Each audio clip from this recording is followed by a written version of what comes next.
বুধবার রাজধানীর ৩৫তম Tripura industry and commerce ২০২৫-এর সমাপ্তি দিনে অংশগ্রহণ করেন রাজ্যের অর্থমন্ত্রী প্রণজিৎ সিংহ রায় সহ অন্যান্যরা।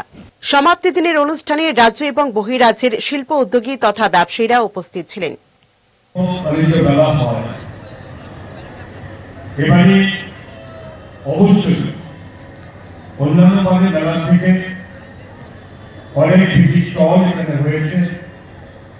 লোক সমাগমের সংখ্যা অনেক বেশি হয়েছে এবং তারপূর্ণভাবে মেলা কয়েকটা দিন এবং এখানে কাটাতে পেরেছে মানুষ।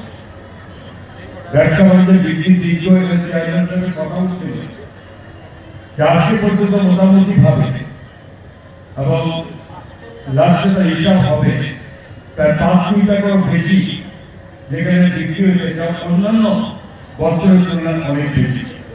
স্বাভাবিকভাবে এটা প্রমাণিত হয় যে দিনকে দিন আমাদের রাজ্যে যত ছোটই হোক না কেন, আমাদের রাজ্যে যে বিভিন্ন দিক দিয়ে যে আকর্ষণের বিষয়বস্তু হয়েছে দেশের বিভিন্ন রাজ্যের কাছে এবং পার্শ্ববর্তী দেশ থেকে শুরু করে আজকে বিভিন্ন অন্য দেশের মতো আমাদের যোগাযোগ ব্যবস্থা থেকে শুরু